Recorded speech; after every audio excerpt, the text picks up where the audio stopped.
नमस्कार दोस्तों, मैं शुभम शर्मा पेश हूँ आज इंडियन पॉलिटी की क्लास लेकर। और मेरी पूरी कोशिश है कि हम आज की क्लास में कम से कम 150 क्वेश्चंस को जरूर कवर करें।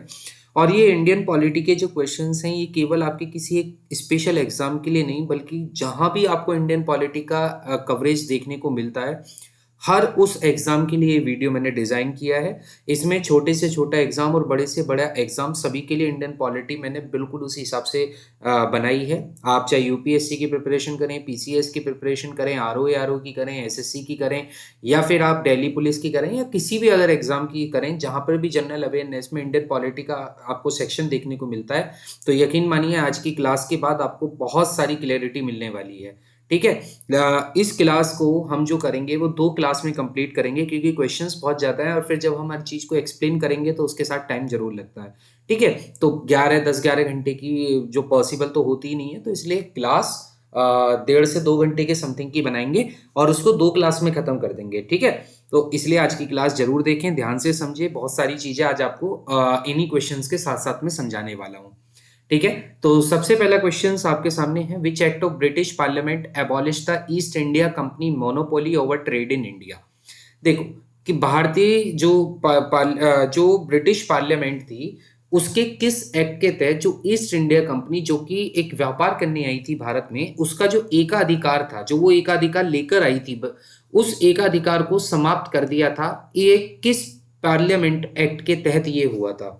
तो याद रखना, ये जो हुआ था ये चार्टर एक्ट 1813 के तहत हुआ था। इस चार्टर एक्ट 1813 को मैं आपको पूरा समझाता हूं, उससे पहले हम समझते हैं कि कितने एक्ट आए थे कंपनी को रेगुलेट करने के लिए। तो सबसे पहला एक्ट आता है रेगुलेटिंग एक्ट 1773, जो कि बहुत इंपॉर्टेंट एक्ट है, क्योंकि यहां से शुरुआत होती है कि ब्रिटेन जो है वो कंपनी के जो कॉमर्शियल अफेयर्स है उसमें इंटरफेरेंस स्टार्ट करता है। ठीक है। तो ये जो रेगुलेटिंग एक्ट आया था 1773 का, इसने सबसे पहला काम क्या करा था, जो बंगाल का गवर्नर हुआ करता था उसको बंगाल का गवर्नर जनरल बना दिया गया। ऑब्वियस सी बात है, जब पद बढ़ेगा तो पद के साथ जिम्मेदारियां भी बढ़ेंगी। आपके 3 प्रेसिडेंसीज थी जो मेन थी इनकी, बंगाल, बॉम्बे, मद्रास। ठीक है। उन तीनों प्रेसिडेंसी में अलग अलग गवर्नर हुआ करता था। अब इन्होंने क्या किया, उन्होंने बंगाल को मुख्यतः रूप में गवर्नर जनरल वहां पर अपॉइंट किया, और जो बॉम्बे और मद्रास की प्रेसिडेंसी थी उसको इसके अधीन कर दिया। ठीक है। तो ये जो पद था गवर्नर जनरल का, इसको पहले इस पद को पाने वाला व्यक्ति कौन बना, तो ये बना वॉरेन हेस्टिंग। तो अगर सवाल ये पूछा जाए कि बंगाल का आखिरी गवर्नर कौन था, तो वो भी वॉरेन हेस्टिंग था। और बंगाल का प्रथम गवर्नर जनरल कौन था, तो वो भी वॉरेन हेस्टिंग ही था। ठीक है।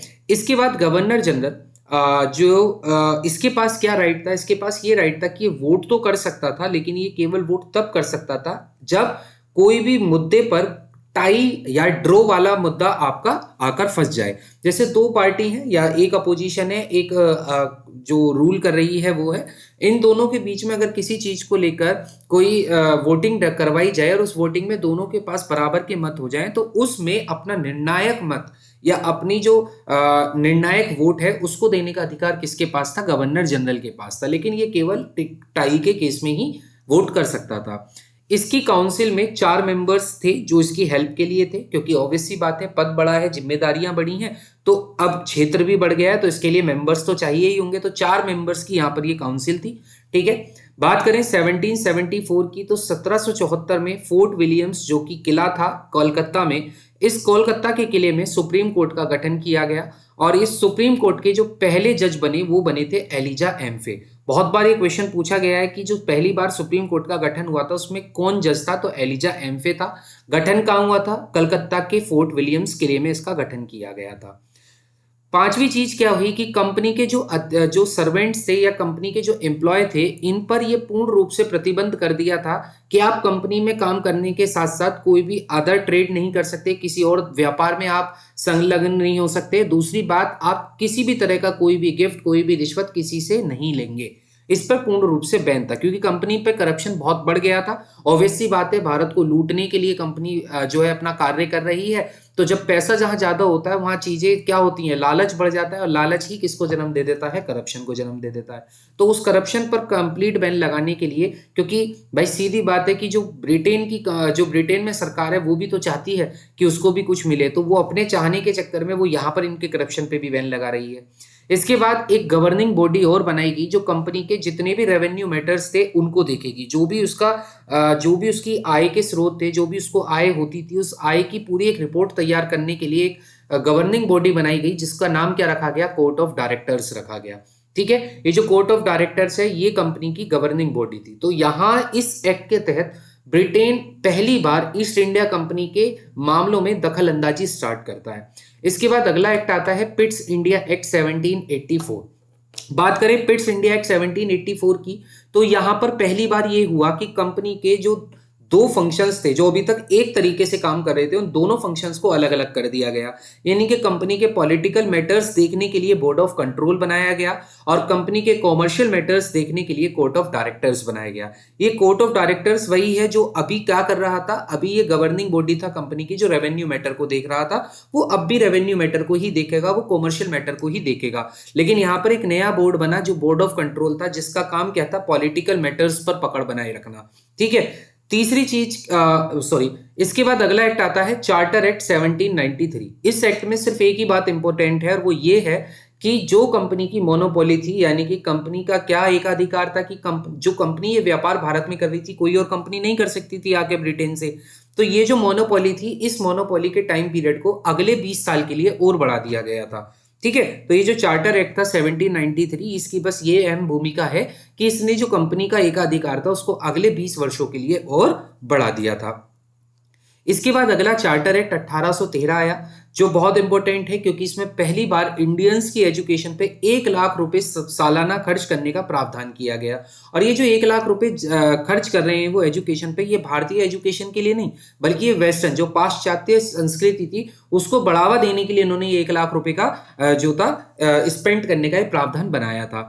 दूसरी चीज क्या थी कि कंपनी की जो एकाधिकार था इसमें 1813 में इसको कंप्लीट तरीके से बंद किया, सिर्फ 2 व्यापार को छोड़कर। इन्होंने कहा कंपनी से कि आप चाय का व्यापार करते रहो, हमें उससे कोई लेना देना नहीं, आप चाइना के साथ व्यापार करते रहो, हमें उससे कोई लेना देना नहीं, लेकिन बाकी जो भी आपके कंपनी के जो भी फंक्शंस हैं अब उन पर मोनोपोली खत्म कर दी गई है। तो 1813 में मोनोपोली खत्म हुई लेकिन 2 व्यापारों को छोड़कर। लेकिन 1833 के चार्टर एक्ट में पूरी तरीके से कंपनी की मोनोपोली को खत्म कर दिया गया, चाहे वो चाय का व्यापार हो या चाइना के साथ व्यापार हो। तो अगर सवाल आए कि चार्टर, अभी आपके पास यही क्वेश्चन था, देखो क्वेश्चन कि किस एक्ट के तहत ईस्ट इंडिया कंपनी की मोनोपोली यहां पर खत्म की गई। अब क्योंकि यहां पर ये नहीं लिखा हुआ कि चाय का और चाइना का व्यापार छोड़कर, लेकिन अगर ऑप्शन में 1833 नहीं है तो आंसर चार्टर एक्ट 1813 ही होगा। लेकिन अगर 1833 होता तो इसका सही आंसर 1833 होता, क्योंकि इस क्वेश्चन में ये एलिब्रेट नहीं कर रखा कि चाइना और चीन के व्यापार की क्या बात है। ठीक है, तो इसलिए याद रखना है कि कंपनी की कंप्लीट जो मोनोपोली खत्म हुई है वो 1833 में हुई है, लेकिन कंपनी के 2 व्यापारों को छोड़कर जो मोनोपोली खत्म हुई थी वो 1813 में खत्म हुई थी। दूसरी महत्वपूर्ण घटना इसमें क्या थी, जो अब तक गवर्नर जनरल ऑफ बंगाल का हुआ करता था, ठीक है, उसको अब की बार गवर्नर जनरल पूरे भारत का बना दिया गया। यानी कि अब उसका अधिकार क्षेत्र और बढ़ा। अब जब अधिकार क्षेत्र बढ़ेगा तो ऑब्वियस सी बात है और एक मेंबर्स का अपॉइंटमेंट किया जाएगा। तो यहीं पर एक चौथा मेंबर अपॉइंट किया गया, लीगल मेंबर। और ये जो लीगल मेंबर था जो कानूनी रूप से सलाह देता था, वही लीगल मेंबर पहला कौन अपॉइंट किया गया, मैकाले। ये लॉर्ड मैकाले वही है जिसको आईपीसी और सीआरपीसी का दाता कहा जाता है। इसी के द्वारा आईपीसी और सीआरपीसी जो भारत में आज दंड न्यायपालिका चलती है, वो सब जो चलते हैं जितने भी, वो सब इसी की बनाई हुई है, लॉर्ड मैकाले की। ठीक है, तो इसको लीगल मेंबर बनाया गया इस गवर्नर जनरल काउंसिल का। अगला क्या आता है, चार्टर एक्ट 1853। चार्टर एक्ट 1853 में क्या किया, जो ये गवर्नर जनरल काउंसिल बनी थी इंडिया वाली, इसके दोनों फंक्शंस को अलग अलग कर दिया गया। पहले क्या था, इसके फंक्शंस डिवाइडेड नहीं थे, लेकिन ये पहली बार फंक्शन सेपरेट किए गए कि अगर कानून बनाना है तो आप लेजिस्लेटिव काउंसिल में काम करें। अगर लॉ मेकिंग बॉडी की बात करें तो यहां पर कानून बनते थे, लेजिस्लेटिव काउंसिल हुआ करती थी, और लॉ को जो फॉलो करवाते थे वो कौन करवाते थे, एग्जीक्यूटिव करवाते थे। जैसा कि आपको आज का अपना प्रजातंत्र देखने को मिलता है कि लेजिस्लेटिव हमारी काउंसिल्स कौन सी हैं, लोकसभा, राज्यसभा, और एग्जीक्यूटिव में आईपीएस, आईएएस, ये सब आते हैं जो इस कानून का पालन करवाते हैं। ठीक है, इसी चार्टर एक्ट 1853 के तहत पहली बार ये ओपन कंपटीशन करवाया गया सिविल सर्विसेज का। ठीक है, जो सिविल सर्विसेज होती थी इसका पहली बार ओपन कंपटीशन करवाया गया। आई होप इतने सारे एक्ट्स आपको समझ आए होंगे। आइए अगले क्वेश्चन की तरफ चलते हैं। अगला क्वेश्चन हमारे पास है कि किस एक्ट के तहत पहली बार भारतीय लोगों को बजट पर पहुंचने का और बजट को डिस्कस करने का अधिकार दिया गया। तो ये किस एक्ट के तहत किया गया था? किस एक्ट के तहत लेजिस्लेटिव काउंसिल में ये प्रावधान किया गया कि जो इंडियंस हैं, ठीक है, जो भारतीय हैं, वो बजट के ऊपर क्वेश्चन पूछ भी सकते हैं और उसको डिस्कस भी कर सकते हैं। तो याद रखना, ये इंडियन काउंसिल एक्ट था 1892 का। कौन सा एक्ट था? 1892 का ये इंडियन काउंसिल एक्ट था। ठीक है, बहुत इंपॉर्टेंट ये बात याद रखनी है। और इसमें एक और चीज आप यहां पर ये फैक्ट याद रखना, ये जो इंडियन काउंसिल एक्ट 1892 का था, इसमें पहली बार प्रिंसिपल ऑफ इलेक्शंस डिस्कस किए गए थे। याद रखना, इसमें पहली बार प्रिंसिपल्स ऑफ इलेक्शन जो है वो डिस्कस किए गए थे, लेकिन इस इलेक्शन शब्द का इस्तेमाल पूरे उसमें नहीं किया गया। यानी कि 1892 में इलेक्शन शब्द का बिना यूज करे हुए उसके प्रिंसिपल्स को डिस्कस किया गया था इसी इंडियन काउंसिल एक्ट 1892 के तहत। बाकी ये इंपॉर्टेंट क्यों है? क्योंकि इसमें भारतीय लोगों को बजट पर पूछने का और उसको डिस्कस करने का अधिकार मिला था।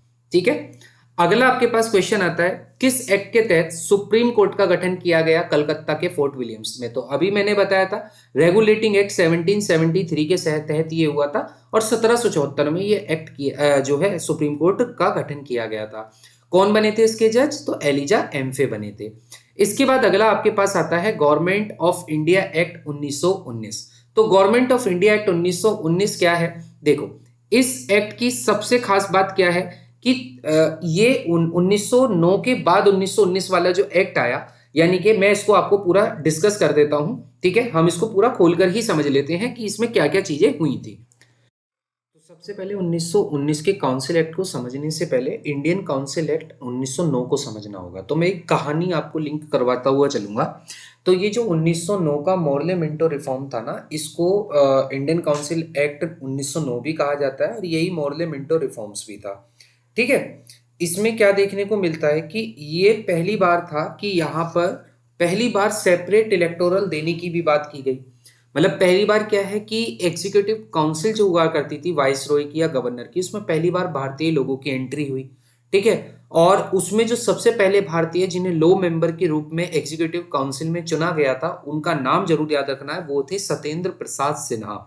सत्येंद्र प्रसाद सिन्हा वाइस रॉय की एग्जीक्यूटिव काउंसिल में जुड़ने वाले पहले भारतीय थे और एज अ लो मेंबर इनकी एंट्री हुई थी। सप्लीमेंट्री क्वेश्चंस पूछने का अधिकार दिया गया, बजट को डिस्कस करने का और क्वेश्चन पूछने का अधिकार तो ऑलरेडी गिवन था, लेकिन 1909 में सप्लीमेंट्री क्वेश्चन, एक्स्ट्रा क्वेश्चंस पूछने का भी अधिकार दिया गया।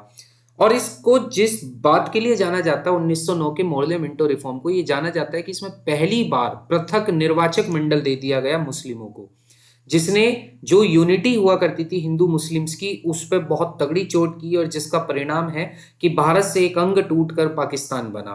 ठीक है, ये शुरुआत यही मोर्ले मिंटो रिफॉर्म के द्वारा की गई थी। भाईचारे को जो खत्म करने की चीज थी उसने किसके द्वारा किया था? उसने सेपरेट इलेक्टोरल दे दिया मुस्लिम्स को।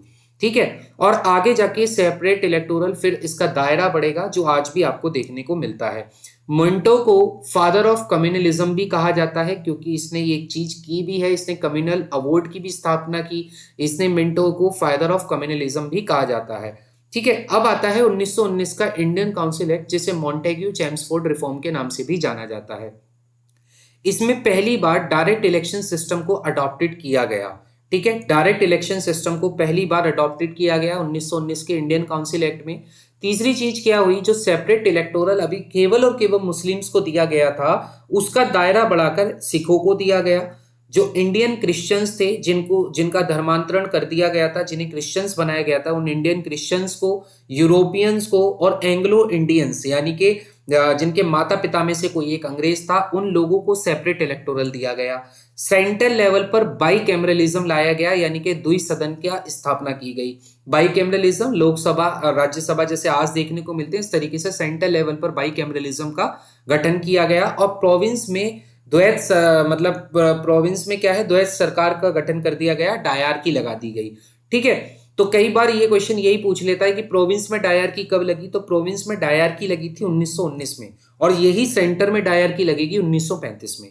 पहली बार रिस्पॉन्सिबल गवर्नमेंट यानी कि जिम्मेदार सरकार का शब्द का इस्तेमाल किया गया। ठीक है, इसी 1919 के इंडियन काउंसिल एक्ट में। अब आता है गवर्नमेंट ऑफ इंडिया एक्ट 1935। देखो आपको पता है कि हमारे संविधान में अधिकांश हिस्सा हमने इसी एक्ट से लिया है, तो 7 बातों में तो ये खत्म नहीं हो सकता, लेकिन हमारे एग्जाम के लिए जितनी महत्वपूर्ण बिंदु हैं वो मैंने यहाँ पर लिख दिए हैं। जैसे ऑल इंडिया फेडरेशन का गठन यहाँ पर होता है इसी एक्ट के तहत। सेंटर में डायरकी लगती है और प्रोविंस से डायरकी खत्म कर दी जाती है। तो बिल्कुल कंफ्यूज नहीं होना। 1919 में प्रोविंशियल यानी कि प्रांतों में द्वैत शासन लगा था, और 1935 में सेंटर यानी कि केंद्र में द्वैत शासन लगा और प्रांतों से द्वैत शासन खत्म कर दिया गया। आरबीआई यानी कि रिजर्व बैंक ऑफ इंडिया का गठन किया गया। ठीक है, उसके बाद सेपरेट इलेक्टोरल, जो अभी तक Sikh, Indian Christians, Europeans, Anglo Indians, मुस्लिमों पर आया था, उसका दायरा बढ़ाकर अब उसको शेड्यूल्ड कास्ट को भी दिया गया, वुमेन्स को भी दिया गया, और लेबर्स जो हुआ करती थी उनको भी ये सेपरेट इलेक्टोरल दिया गया। फेडरल कोर्ट का गठन किया गया 1937 में। ठीक है, बाद में जाके यही सुप्रीम कोर्ट बनेगी। तो फेडरल कोर्ट का गठन किया गया 1937 में। इसके बाद बर्मा को भारत से अलग कर दिया गया 1937 में, और 2 नए प्रांत भारत में जोड़े गए। एक का नाम था सिंध और एक का नाम था ओडिशा। ठीक है, बाई कैमरलिज्म 6 में से, मतलब 11 में से जो 6 प्रांत थे वहां पर इस बाई कैमरलिज्म का इंट्रोड्यूशन किया गया। ठीक है, यानी कि जो 2 सदन होते हैं ना, तो 2 सदनों का जो गठन है वो 11 प्रांतों में से 6 प्रांतों में इंट्रोड्यूस करवाया गया। ये थे आपके ये तीनों एक्ट। अब इनसे रिलेटेड क्वेश्चंस जो था अब उसको कर लेते हैं। देखो उसने कहा था कि किस गवर्नमेंट ऑफ इंडिया एक्ट 1919 के इसमें से कौन से प्रिंसिपल फीचर्स थे। सबसे पहला है कि डायरकी को इंट्रोड्यूस किया गया था in the executive government of province. तो आपको पता है 1919 में ही डायरकी प्रोविंस में लगाई गई थी, ये बात बिल्कुल सही है। इसके बाद सेपरेट कम्युनल इलेक्टोरेट दिया गया मुस्लिम्स को। तो देखो बिल्कुल मत यहाँ पे भ्रमित हो जाना, मुस्लिम्स को 1909 में दिया गया है, बाकी को दायरा बढ़ाया गया 1919 में। तो ये बात बिल्कुल गलत है, क्योंकि 1919 में सेपरेट इलेक्टोरल मुस्लिम को नहीं बल्कि 1909 में दिया गया है। इसके बाद devolution of legislative authority by the centre to the province, कानून बनाने की जो शक्ति केंद्र के पास थी उसको प्रांतों को भी दिया गया। तो बिल्कुल प्रांतों में शासन लगाया गया, डायरकी प्रांतों में लगी, और लेजिस्लेटिव अथॉरिटी सेंटर से खींचकर कहां दे दी गई, प्रोविंस में दे दी गई। तो 1 और 3 बिल्कुल सही है, इसलिए इसका ऑप्शन नंबर सी जो हो जाएगा वो बिल्कुल राइट आंसर हो जाएगा। ठीक है, तो जब आप चीजें समझ जाते हो तो उसके बाद आप क्वेश्चन बहुत आराम से लगा लेते हो। अगला क्वेश्चन देखो, मॉन्टेग्यू चेम्सफोर्ड रिफॉर्म 1919 के तहत क्या वोटिंग राइट्स दिए गए थे उन महिलाओं को जिनकी एज 21 से ऊपर थी? क्या मैंने ऐसा कहीं कुछ लिखा था? नहीं लिखा था ना, तो इसका मतलब ये बात वहां पर हुई नहीं थी। अगर ये होती तो मैं इसको जरूर लिख देता। तो इसका मतलब 21 साल से ऊपर महिलाओं की कोई भी वोटिंग के राइट्स की बात मॉन्टेग्यू चेम्सफोर्ड रिफॉर्म में नहीं थी। लेकिन गवर्नमेंट ऑफ इंडिया एक्ट 1935 में वुमेन्स को रिजर्व सीट दी गई थी लेजिस्लेचर में। आप कहोगे जी ये आपने कहाँ लिखा? तो भाई जरा ध्यान से पढ़ो, जरा ध्यान से पढ़ो, मैंने यहीं पे ये बात लिख दी थी। ठीक है, कि जो सेपरेट इलेक्टोरल था वो वुमेन्स को भी दिया गया था। तो जब सेपरेट इलेक्टोरल दे रहे हो तो चुनकर तो लेजिस्लेटिव काउंसिल में ही जाएंगी नहीं ये महिलाएं। तो उसने वही तो बोला कि वुमेन्स की सीट्स रिजर्व की गई थी लेजिस्लेचर में। हाँ ये तो हुआ है भाई, ये तो हुआ है, सेपरेट इलेक्टोरल दिया गया है वुमेन को 1935 से। तो केवल 2 इसमें सही होगा, 1 इसमें गलत होगा। ठीक है, अगले क्वेश्चन की तरफ आते हैं। अगला क्वेश्चन कह रहा है with reference to Indian civil services, भारतीय सिविल सर्विसेज के दृष्टिकोण से इनमें से कौन से कथन सही है? पहला कह रहा है गवर्नमेंट ऑफ इंडिया एक्ट 1919 के तहत सेपरेट एग्जामिनेशन करवाया गया है इंडियन सिविल सर्विसेज का, जो कि भारत में हुआ। देखो भारत से पहले ये सिविल सर्विसेज का एग्जाम लंदन में हुआ करता था, हालांकि नाम इंडियन सिविल सर्विसेज था लेकिन होता ये लंदन में ही था। तो 1919 में पहली बार ये भारत में हुआ, और भारत में भी पहली बार कहाँ हुआ तो याद रखना 1922 में पहली बार ये इलाहाबाद में हुआ, और इलाहाबाद के बाद ये दिल्ली में हुआ। तो सिविल सर्विसेज एग्जाम 1919 के तहत ही भारत में होने स्टार्ट हुए। और सबसे फक्र की बात यह है कि 1941 में इस इंडियन सिविल सर्विसेज में भारतीय चुनने वाले लोगों के प्रतिशत यूरोपियन से ज्यादा था। तो ये दोनों स्टेटमेंट बिल्कुल करेक्ट है, इसलिए ये ऑप्शन नंबर सी इसका राइट आंसर हो जाएगा। ठीक है, अगले क्वेश्चन की तरफ आते हैं। ऑल इंडिया फेडरेशन का गठन किस एक्ट के तहत हुआ है? तो इसमें तो बिल्कुल दो राय की कोई बात ही नहीं है, गवर्नमेंट ऑफ इंडिया एक्ट 1935 के तहत इसका गठन हुआ है। अगला आपके पास है the distribution of power between centre and states as in the constitution of India is based on which of the following plan. देखो जो सेंटर यानी कि जो सेंटर और स्टेट्स में जो पावर का डिस्ट्रीब्यूशन है, यानी कि शक्तियों का जो बंटवारा है केंद्र का और राज्य का, ये जो आज हमें अपने संविधान में भी देखने को मिलता है। तो ये जो चीज थी ना, ये गवर्नमेंट ऑफ इंडिया एक्ट 1935 से ही उठाई हुई है। मैंने आपसे कहा था कि 1935 बहुत बड़ा एक्ट है, उसमें संविधान का अधिकांश हिस्सा वहां से लिया गया है, इसलिए अभी 7 पॉइंटों में वो केवल कंप्लीट नहीं हो सकता। तो ये बात जरूर नोट कर लेना कि सेंटर और स्टेट्स की पावर का डिस्ट्रीब्यूशन भी जो हुआ है वो इसी के तहत हमने यहां से उठाया है, 1935 के अधिनियम के तहत। ठीक है। In the federation establish by government of India act of 1935, जो ये फेडरेशन बनी थी इसमें एक रेजिडरी पावर्स हुआ करती थी। रेजिडरी पावर्स वो होती हैं जो ना तो सेंटर को जाती हैं ना स्टेट को जाती हैं। रेजिडरी पावर्स जो थी वो किसको दी जाती थी, तो याद रखना ये या तो वाइसरॉय या गवर्नर जनरल को दी जाती थी। तो इसका सही आंसर क्या होगा, गवर्नर जनरल। तो इंडियन एक्ट ऑफ 1935 के तहत जो फेडरेशन बनी थी उसमें जो रेजिडरी पावर्स हुआ करती थी वो किसको मिलती थी, वो गवर्नर जनरल को मिलती थी। ठीक है। इसके बाद अगला क्वेश्चन हमारे पास आएगा, किस एक्ट के तहत बर्मा को सेपरेट किया गया, तो ऑप्शन होगा सी इसमें राइट आंसर। पूछे इसी 19 किस एक्ट के तहत सिंध और उड़ीसा को प्रोविंस बनाया गया, तो ये भी गवर्नमेंट ऑफ इंडिया एक्ट 1935 ही होगा। इसके बाद अगला आपसे पूछा है कि इसमें से कौन सा फीचर नहीं है गवर्नमेंट ऑफ इंडिया एक्ट 1935 का। तो पहला क्या है, ऑल इंडिया फेडरेशन। मैंने तो ये बिल्कुल बताया भाई, ये बात तो बिल्कुल सही है कि ऑल इंडिया फेडरेशन इसका फीचर था। रेजिडरी सब्जेक्ट जो थे वो प्रोविंशियल लेजिस्लेचर को दिए जाते थे, नहीं वो ना तो स्टेट को मिलते थे ना सेंटर को मिलते थे, वो रेजिडरी पावर्स मिलती थी गवर्नर या फिर वाइसरॉय को। तो इसलिए ये इसका फीचर नहीं था। बाकी सारे के सारे फीचर हैं कि प्रोविंस में ऑटोनॉमी आई, बिल्कुल प्रोविंस में ऑटोनॉमी आई क्योंकि वहां से द्वैध शासन हटके सेंटर में लगा, इसलिए प्रोविंशियल को आजाद हो गए, जो प्रांत थे वो आजाद हो गए, डायरकी एबॉलिश कर दी गई और सेंटर में इसको लगा दिया गया। ठीक है। तो प्रोविंस यहाँ पर ऑटोनॉमस हो गए थे। अगला क्वेश्चन आपके पास आता है, अब ये देखो कॉन्स्टिट्यूशन के ऊपर आ गए हैं। अभी हमारा हिस्ट्री वाला जो हिस्टोरिकल बैकग्राउंड था वो हमने कंप्लीट कर लिया और बहुत सारी इंफॉर्मेशन मुझे लगता है कि आपने बहुत इंपॉर्टेंट इंफॉर्मेशन वहां से जरूर इकट्ठी की होंगी। अगला हमारे पास है the proposal of framing of constitution of India by an elected constituent assembly was made by. जो ये फ्रेमिंग हुआ था यानी कि जो ये प्रपोजल था, प्रपोजल शब्द इस्तेमाल करना, जो ये प्रपोजल था कि कॉन्स्टिट्यूशन इंडिया का बनेगा और वो भी जो कॉन्स्टिट्यूएंट असेंबली होगी, जो संविधान सभा होगी, उसका चयन करने के बाद उसका संविधान बनाया जाएगा भारत का। ये प्रपोजल कौन लेकर आया था, तो याद रखना ये प्रपोजल क्रिप्स मिशन ही लेकर आया था। लेकिन क्रिप्स मिशन फेल क्यों हुआ, उसके पीछे कारण था भारत और पाकिस्तान के बंटवारे की वजह से ये फेल हो गया। ठीक है। तो क्रिप्स मिशन का प्रपोजल था कि भारत का संविधान बनेगा और वो भी इलेक्टेड कॉन्स्टिट्यूएंट असेंबली के द्वारा बनेगा। ठीक है। ये प्रपोजल क्रिप्स मिशन लेकर आया था। इसके बाद एक कैबिनेट मिशन प्लान आता है 1946 में। इसके तहत क्या होता है कि जो मेंबर्स होंगे, जो प्रांतों में जो मेंबर्स चुनकर आएंगे, वो मेंबर्स कितने लोगों को रिप्रेजेंट करेंगे, तो याद रखना वो कितने लोगों का रिप्रेजेंटेशन करेंगे, तो कैबिनेट मिशन प्लान के तहत वो रिप्रेजेंटेशन 10 लाख लोगों का करेंगे। ठीक है। एक लीडर 10 लाख लोगों का रिप्रेजेंटेटिव बनकर आएगा। इसके बाद इनमें से कौन सा इंटरिम गवर्नमेंट का मेंबर नहीं था, इंटरिम नेशनल गवर्नमेंट का मेंबर नहीं था। तो देखो सी राजगोपालाचारी जी, बिल्कुल ये इंटरिम जो अंतरिम सरकार बनी थी, जो अंतरिम सरकार बनी थी उसमें सी राजगोपालाचारी जी बिल्कुल थे, बल्कि ये तो एजुकेशन मिनिस्टर थे। डॉक्टर राजेंद्र प्रसाद ये तो कृषि मंत्री थे, doctor Rajendra Prasad. Jagjivan Ram ji labour ministry से थे, लेकिन एस राधाकृष्णन जी जो थे वो इसके मेंबर नहीं थे। बाकी ये तीनों मेंबर थे। सी राजगोपालाचारी जी मैंने बताया एजुकेशन मिनिस्ट्री इनके पास थी। इंटरिम गवर्नमेंट की बात चल रही है। ठीक है। मतलब अभी एक्चुअल गवर्नमेंट नहीं आई है, अभी संविधान सभा से पहले जो चयन होकर सरकार चुनी गई है उसकी बात चल रही है। अभी तो संविधान सभा बनी है, संविधान बनेगा, उसके बाद जो इलेक्शन होगा फिर वो आपकी गवर्नमेंट आपको देखने को मिलेगी। ठीक है। जब तक संविधान बनकर तैयार नहीं होगा तब तक इंटरिम गवर्नमेंट ही गवर्नमेंट के रूप में काम करती रहेगी।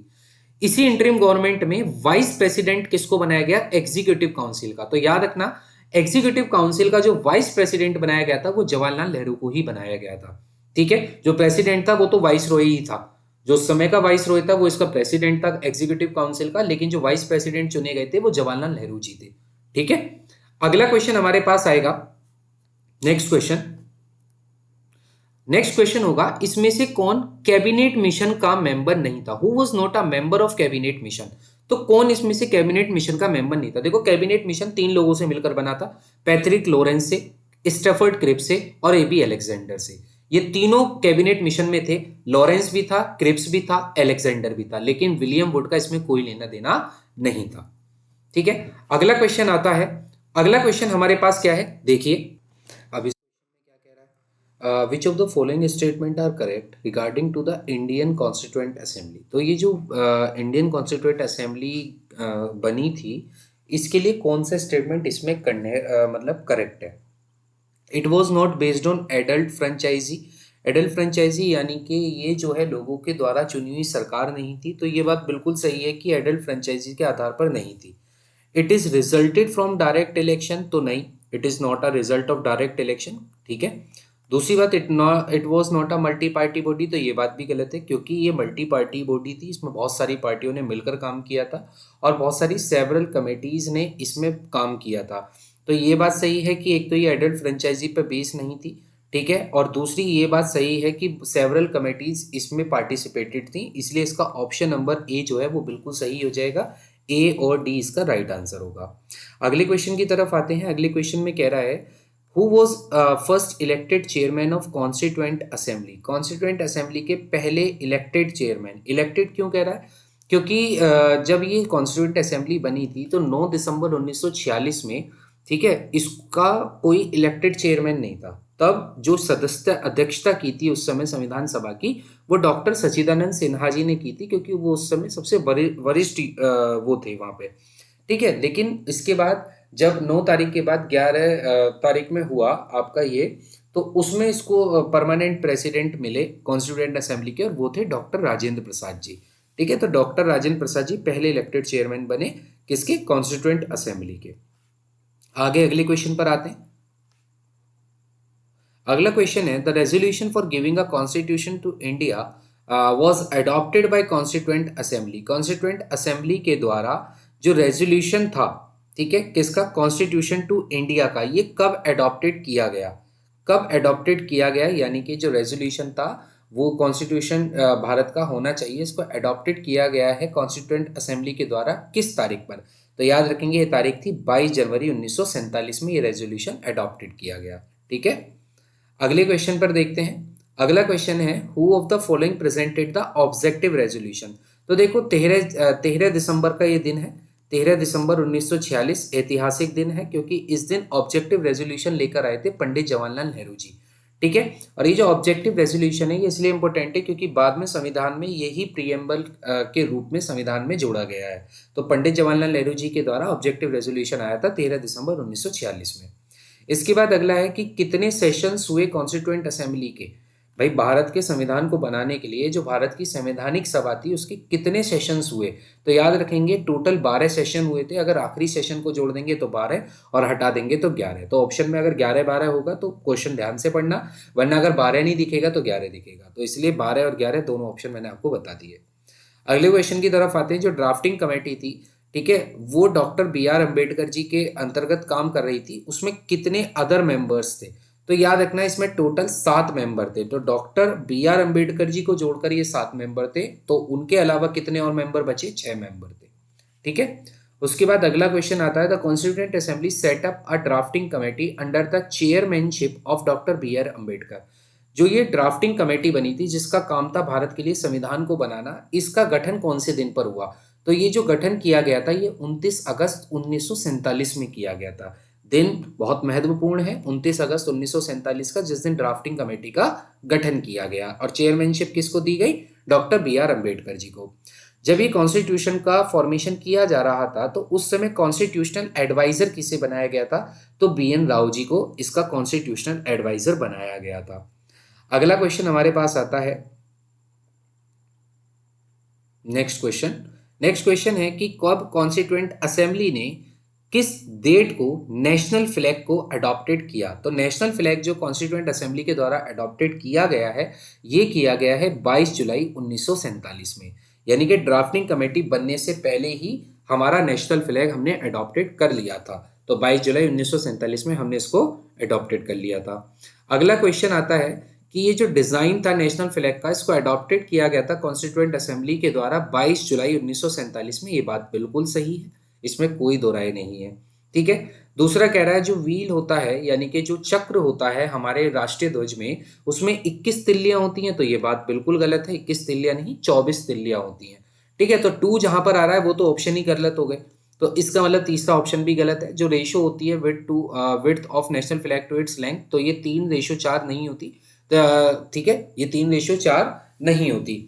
जो विड्थ होती है और जो उसकी लेंथ होती है, इसका जो रेशो है वो 3:4 भी नहीं है। तो इसका मतलब 1 और 3 बिल्कुल मतलब 2 और 3 बिल्कुल गलत है। ऑप्शन नंबर 1 जो है सिर्फ वही सही है कि नेशनल फ्लैग को अडॉप्टेड किया गया है 22 जुलाई 1947 में।